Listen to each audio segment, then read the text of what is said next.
Welcome back to my YouTube channel and to another educational video. I'm at my go-to software, editing software for anything publications, okay? And I figured let me go ahead and give you guys a brief overview of how to use Adobe InDesign, okay, to edit anything that you may be wanting to copyright and make an actual publication where you're going to actually publish it. Okay, so listen, Adobe InDesign is not free. I know I tell you guys all the time on my channel, I'm going to be giving you stuff that you could do for free. Even though Adobe InDesign is not free, there is a small monthly fee. The fee, let me tell you something, for $20.99, this is worth it, okay? Because this will be your go-to design software to do basically almost everything, you know, when it comes to your business, your posters, your brochures. You can even, you know, design a business card in Adobe InDesign. Anything that you want to design that you know you're going to publish and make a publication. A publication is something, you know, that you read, you know. This is the go-to software. Okay, so it is $20.99 a month.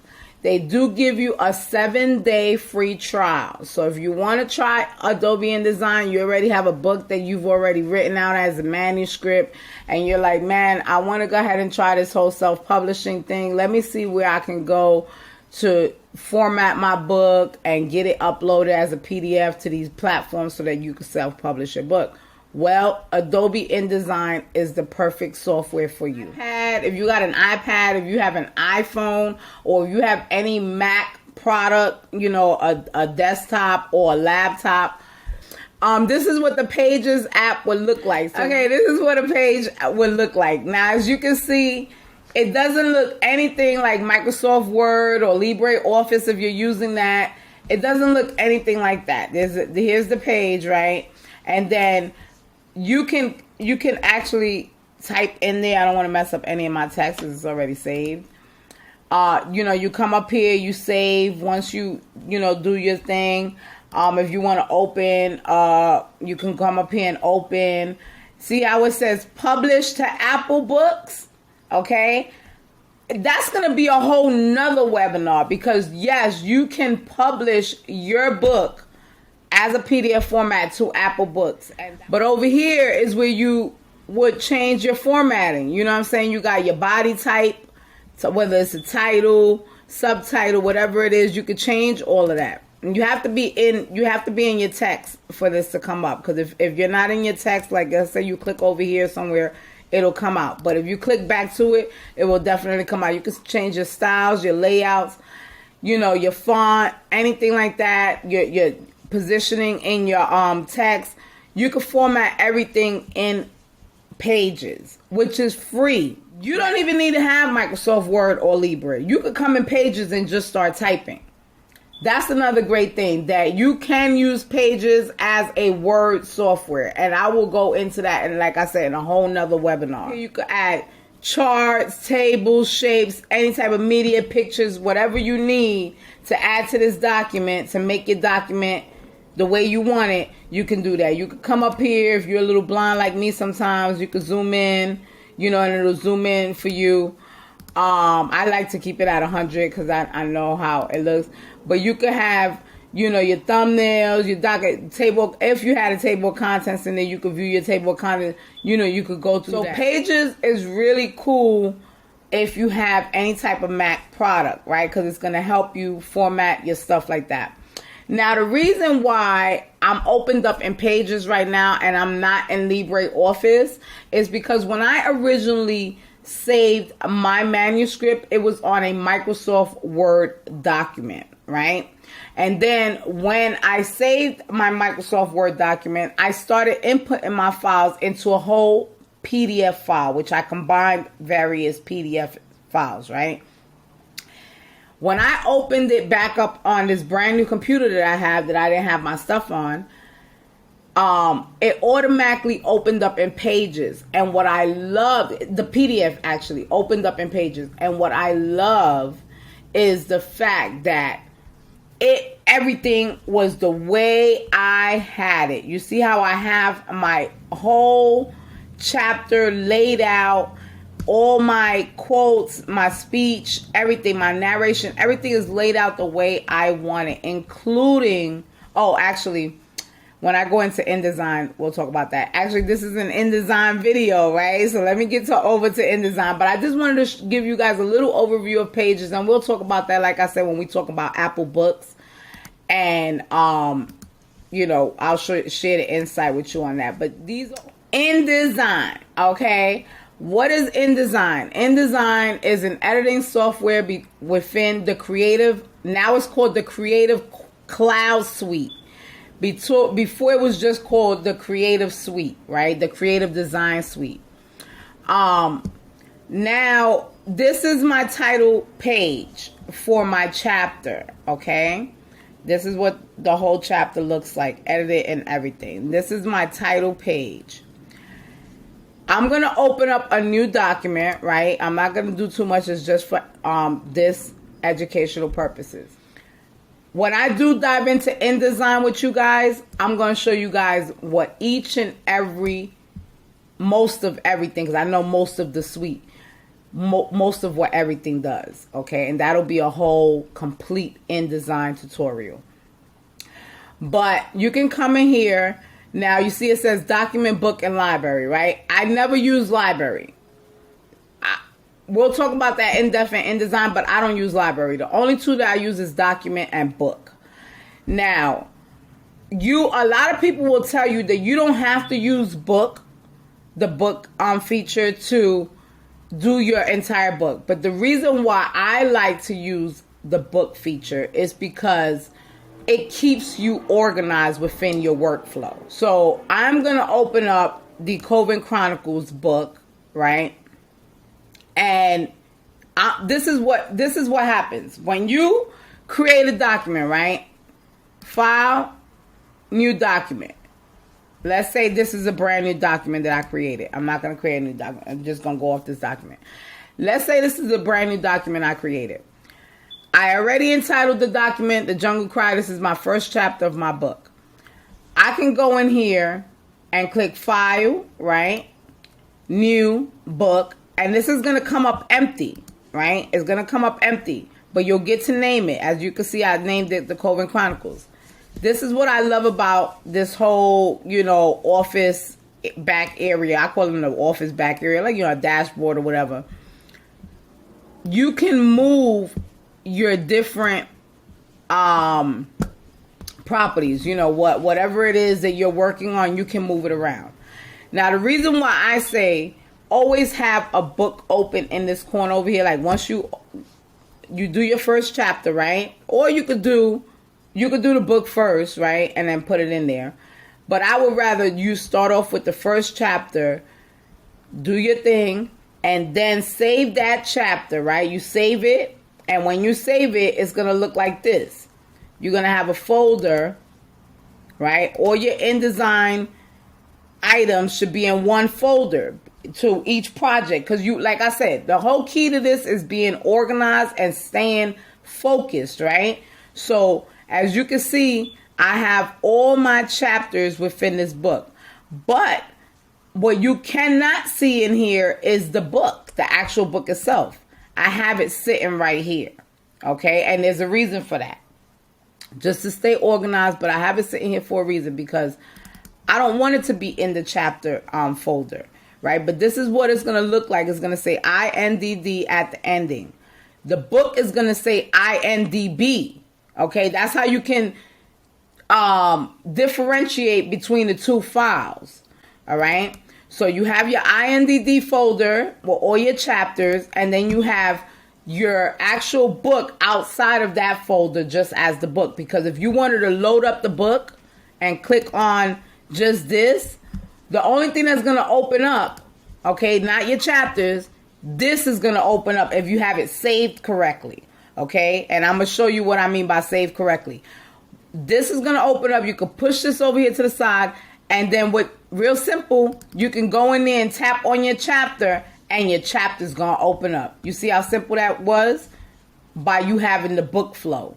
Instead of you having to go into that folder all the time, constantly, and be hitting on chapter 1, chapter 2. Instead, you have this little flow right here, right on your desktop, right here on the InDesign desktop, and you can go ahead and just open up your files just like that. And you see as they open up like that. So you go into new document, right? And the first thing you want to do is you want to format how you're going to format, your document. So let's say, for example, because I'm not using that new document, but over here, first of all, this is how I like to go. I like to go by millimeters, okay? But you can go by inches. If you know that this is going to be the inches of my book because it's a pocket book, right? It's a small book. But if you know the inches of the book, if it's a 6x9, 8x10, whatever it is, you can enter that here, customize it, right? I like to go in milliliters, okay? This is how my book is in milliliters. When you are publishing a book, self-publishing, it is better, or if you're going to an actual printer, this is very important. You're going to Lulu or Blurb, okay? You can go into their, when you click on, start designing a book and all this other stuff, when you get to the page that's going to take you to the layout, it's going to give you an option to download their template. When you open the template, right? Let me close out of this real quick because I have it up here. Yeah. Okay, when you open the template, it's going to give you what you need to put into that. Very simple. What you need to put into that box. So this is my document size, right? Because like I said, it's a pocket book. But if you got something like a 6x9, 8x10, everything's going to change. It's not going to look the same as this. So what you want to do is that you want to go into wherever platform that you're self-publishing on, and you want to grab that template because it's going to give you all of this information that what you do is you take and you plug into the software. Okay, as you can see by inches, right? You see inches, it says 4.4. See, it's almost the same thing. It's not as close to it, but it's almost the same thing because in millimeters, right, which is what I prefer to use, you're going to have the same thing that's on this document. Your gutter size, your bleed size, your margins, all of that is going to be the same. And you want to make sure that you are putting that information in here. It is very important that you, listen, I cannot stress the fact that it is important and very imperative that you put that information in here. Your bleeds, your margins, your gutters, your slugs, all of that. You'll learn about that later on, and I'll talk about it in different webinars. The reason why is because when you start editing, like I'm going to create now because I already entered all that information in, right? You can come down here. This is one thing on Adobe InDesign. You see my mouse. You can come down here and you can change your view size. I like my view size to be at 100 because I want to be able to see the whole page in front of me. What I cannot stress enough about making sure that you format that correctly in that first page to create a document, because it's going to give you your outline, okay? It's going to give you your text box. This is your safe box, okay? If you would not have put any of that information in, it was going to just give you a blank page with no actual outline. But you can drop, I would rather you go all the way out. Don't come onto the paper with it, right? But you go all the way out with it, and you could drop grids. Like let's say if you want something sectioned off somewhere, or you want it to be right in the middle of the page, or however it is. And then you just make sure that you checking your meters and stuff over here.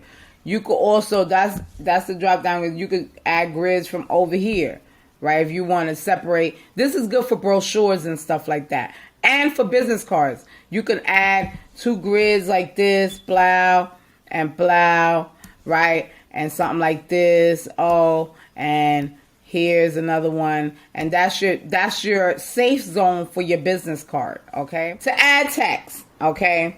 Now, I'm going to show you 2 ways.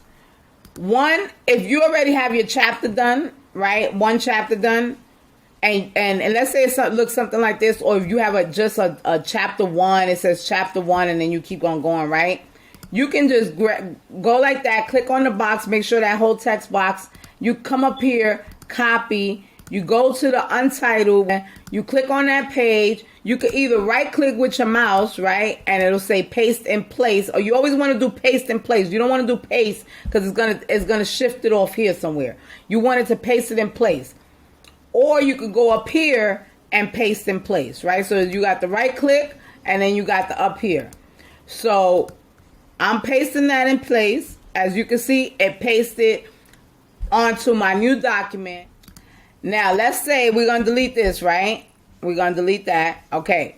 Now, one thing I did not show you guys. Oh, that was also very important. Hold on. Let's go to new document. Over here, right?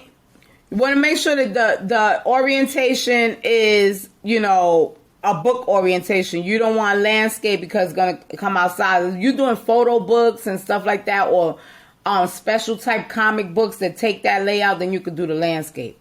But as of right now, you just want the portrait style where you could just see your whole book. Here, you want to make sure you have pages. Now, if you know you have a whole chapter, put at least 20 to 25 pages here. You can always add pages. You want facing pages always turned on if you're doing a chapter for a book. If you're doing a layout for a magazine. If you're doing a layout for a comic book. Yes, you want facing pages. If you're doing a poster, a business card, a brochure, something like that, you don't need facing pages, okay? Facing pages are only for actual, you know, open and closed publications. Primary text frame. I don't use it. I'm going to be honest with you, it's very messy to me. Adobe can be a little messy, okay? I don't do it messy. Primary text frame, once you set up all your pages here, right, and you hit this, and then you hit this, it'll have your text frame already in that box. Well, all you gotta do is copy and paste, copy and paste. I don't like it because sometimes what happens is when I go, or when you will go to grab a text from your pages, Word document, whatever, copy, to paste it onto this document, what it'll do, it'll give you a double text frame.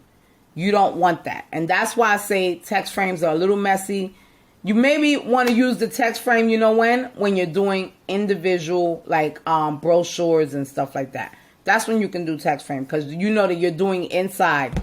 You're just typing inside of this document. When you're copying and pasting, don't use the text frame, guys. I'm just trying to give you a little helpful advice here to make it a little easier on you guys. When I learned a long time ago, I was so frustrated because I kept putting in the primary text frame, and I had to go do things over again, and I didn't want to do all that. So you know that I don't have no text frame in here. There's no text frame in here at all.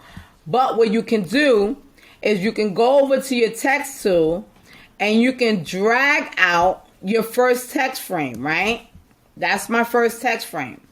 Now, let's say I already did we deleted it, but that was just for preview purposes. But you already did your title page, okay? Now you're going into the text of your document, which will look like this, okay? This is what your text of your document starts looking like. Now, as you can see, everything coincides together. Everything is good, structured properly.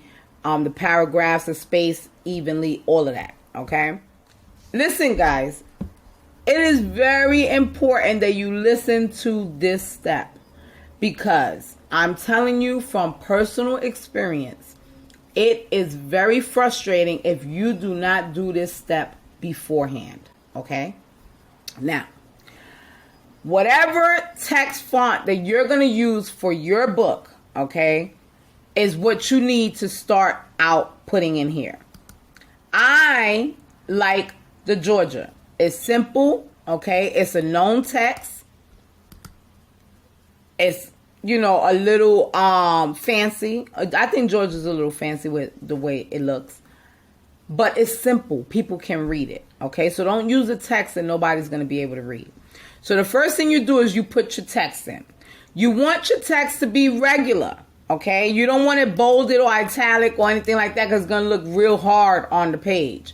You only use bold and italize when you're using, I'll go into it in my book, when you're using like quotes and thoughts and stuff like that, or you know, you have like a blaring object, or if there's a buzzing sound or something like that, and you want to actual highlight, that's when you use the bold and the italize. Okay, now everything should start on your left hand side, right, of the page. So you want to go in here, and I never go into left indent, because what it's going to do is going to indent all of your stuff on to the left, just depending on how much you want. You may want, you know, 1 milliliter, 2 milliliter, whatever, blah, blah. And as you can see, it's going to start indenting, right? You don't want to do the indent left. Okay, maybe if you're doing a magazine, right, and you want certain things, certain areas, yeah, that's good for a magazine when you're laying stuff out like that. But for an actual book where you're doing actual chapters, you just want to left indent your first line of your paragraph, okay? You don't have to do this. There are a lot of books that do not use indentation, okay? But these books are more for like educational books. You know, if you look in a science book, a lot of those things are not indented. They just flat paragraphs, right? But when you're going into a novel, I have a novel sitting here, actually, John Grisham's novel, right? If you look, his paragraphs and his text is indented, right? They're indented. So for a novel, you want to indent your paragraphs in your chapters, okay, and your text. So you're going to only indent, if you go over here, not the first line, the second line, and it'll tell you first line left indent. I like to put it at 10, which is a tab space. Let's go here. If you go into your Word document or whatever, you're going to have that tab, right? It's just going to say tab, and that's your indentation, right, for your document. But in here, in Adobe InDesign, you have to know your point. So that one tab, which is like, I guess, 1 inch or something like that, will only be a ½ inch on Adobe InDesign. So you got to make sure that you don't do 5, but you do 10. I hope you understand that. So I'm putting 10 here, right? And you can simply just put the 10 there. Once you do that, you want to skip space before. You want to go to where it says space between paragraphs using same style, right? You want all your paragraphs to be formatted the same way. So you don't have to keep coming over here to indent or to put a space between your paragraph. This is why I'm telling you guys, it's important that you guys do this in the beginning before you even start typing or copying and pasting, okay? So you're going to skip this line, right, space before, and you're going to go to space between paragraphs using same style. It's going to say ignore at first. You want to go to 4. 4 is a single space, okay? If you go to 6, it will be 1.5. Remember your text size, your font size. So for me, for this book, I use 10. So I make sure I drop it down to 10. When you drop it, as you can see, your leading is your spacing in between characters. It goes like this. That's your leading. As I drop my font more, my leading goes down. Okay? You don't really have to mess with the kerning or any of the tracking in the paper, because this is not a Photoshop document. You know what I'm saying? When you're in Photoshop, yeah, you got to worry about that. But when you're in, when you do worry about stuff like that, when you're doing a magazine. Sorry. When you're doing something like a magazine or some type of brochure, something like that, yes, you want to, because the layouts is a little different than a regular book. You understand? Because you're going to have pictures and you got text wrap around. So you want to make sure that your wording doesn't get stuck on one side of the picture. That's when you use the tracking and the kerning, okay? On a regular chapter document, you don't need that. And like I said, we'll get deeper into that when we really dive into Adobe InDesign. Right now, I'm just giving you guys a brief basic. I know. Hyphenate. Listen, if you like hyphenated words in your chapters or whatever, if that's how you want to write stuff out, that's cool for you. I, per se, don't like hyphenation. Do not hyphenate my words. If the word don't fit on one line, drop it to the next line. The reason why is because I don't want people confused on what that word means. And hyphenation happens when, you know, you have a document. Okay, let's go over here to this document. You have a document that says Mercury was born to Margaret Lorraine Taylor in 1951, right? Let's use always. Let's say this word always, let's say the Y didn't fit on this line. What it's going to do is going to give you a hyphenation bracket here, you know, like a slash. And then this YS will be on this third line. I don't want that. So make sure that you click off of hyphenate. You don't want to hyphenate anything. Now, as you can see, now we have our document ready to start inputting information. InDesign is not going to check your grammar. Okay, so you got to make sure that when you are in your Pages, Microsoft Word, LibreOffice, whatever documents, that you check your grammar and you correct every incorrect spelling, incorrect sentence structure, everything. Because when you put it into InDesign, they're not doing any of that. They're just going to be publishing whatever it is that you post on here. So you want to make sure that you have all your ducks in a row before you move on to InDesign, because once you get in here, it's just to basically slap your stuff on, structure it the way you want it to, and then it's going to print. So we got one paragraph, right? The reason why I'm doing this is because I wanted to show you the spacing and everything like that. Look how simple it was. You see that? Blow. Blow. I got one space now to continue typing. Blow. Continue typing. Blow. You understand? So all your stuff will be now formatted. Now, okay. Adding stuff like this, little symbols. All I did was go into Photoshop. I'm not going to open up Photoshop now because these, one thing you got to understand also, you got to have patience, because with these creative suites, they take a while to load because there's a lot on the software. Okay. So Photoshop, you go into Photoshop. If you want to have like little space between your chapters, or if you want to design your letters, right? This was actually designed in Photoshop, right? But what I did was that I saved the font, and we can go into that in a whole nother webinar. I saved the font, and then when I saved the font and opened Adobe InDesign, I updated my fonts, and this font is now on Adobe InDesign. Okay. So, you know, there's a whole bunch of different things you could do with the suite, and that's why I feel like it's so worth paying for it, okay? Because if you can get the whole suite, it's about $3,000. But if you buy it monthly, you know, maybe 1 month you may not want to use it, right? So you could cut that month off, and then you'll restart it again when you do want to use it. But I feel like it's great to pay for it because this is a great tool to have, okay? Remember I told you guys you want to have your book and stuff over here saved, right? And then you always know that you come in here and you save your book. You want to be saving. You want to constantly be saving. Always constantly be saving your documents. Constantly be saving. When you save, right, you're going to click File, Save As, right? This is your untitled document. It's going to take you to the folder that you're saving these documents in, okay? When that folder opens up, you want to give it a name, whatever, blah, blah. The reason why you want to, once again, organization, folks, okay? And this is another thing. If you have a full book, right, but you have chapters in your book, save each chapter individually.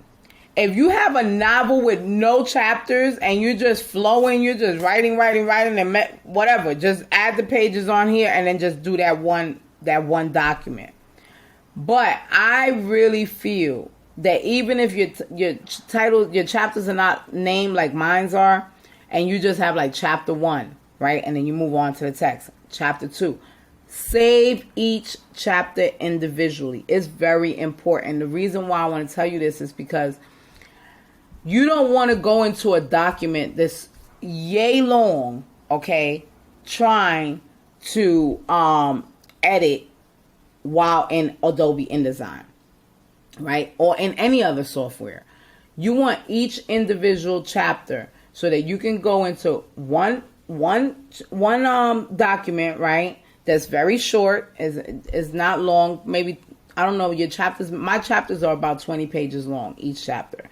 You don't want to have 100 pages on one document that you have to go through to edit. So that's why I say just go, save them as you go.